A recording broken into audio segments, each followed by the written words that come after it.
taas ng araw ho yun. Yeah. Hindi matitigan yung araw eh. Ready? Boss, saan po ba dito yung Prince Jacob Motor Shop? Alin na? Prince Jacob Motor Shop. Yun hong bilihan ng mga pyesa ng motor. Yung Prince Jacob Motor Shop ba yun? Accessories. Yun. Eh napanood ho kasi namin sa Balat Arbin na may mga murang tinitinda rin na gulong. Ay, marami nga, bro. Ang pagkakasabi pa rin sa napanood namin, mura lang yung gulong doon. Balak namin doon bumili. Saan ho bang gawin yun? Kasi magpapalit kami ng gulong. Papapalitan ko ho kasi yung gulong namin, kalbo na eh. Kalbo na yung gulong. Kalbong-kalbo na oh. Madalas pa naman kami mag-ride na mag-asawa. Baka kako i-aksidente pa kami na ito. Kalbong-kalbo yung gulong eh. Ano ba yung tinatanong nila? Aba, ewan ko ba sa mag-asawa ngayon? Ano ba yung boss? Kung boss napanood ko dun sa may Kabalat Arbin vlog boss. May inaano sila, yung ang tawag doon. Ang tawag doon yung inaano nila, yung parang pinopromote. Parang pinopromote nila yung shop ni Prince Jacob Motor Shop and Accessories. Napanood ko doon, mura lang yung gulong.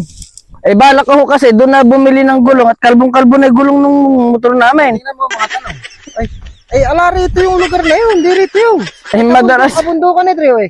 Ha? Sa kababaan yun. Madalas ko kasi madalas kasi kami mag-ride na mag-asawa. Oo, ang problema. Kung mapagtatanungan dito pa kayo sa amin nagtanong, doon yaw sa gawing kababaan. Marami tatanong, kami papiliin. Abay, nung magtanong kami dito, dito kami itinuro sa pababa natin.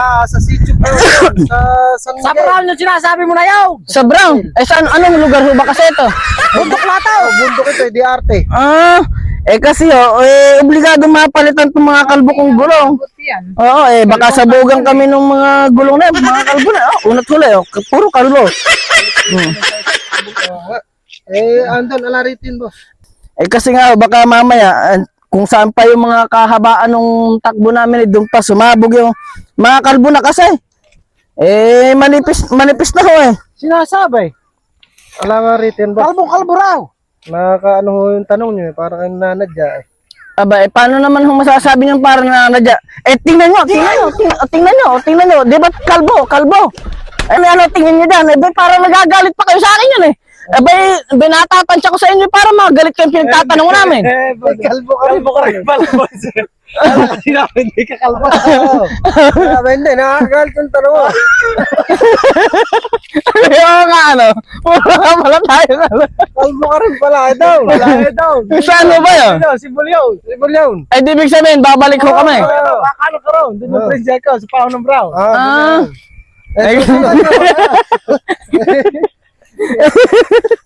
Wala na, hindi ka kalbo. Sige, pasensya na kayo. Tutuloy mo muna kami. Kahit mo may pumutok, kalbo. Makinis lang. Makinis. Makinis lang ba na? Sige, salamat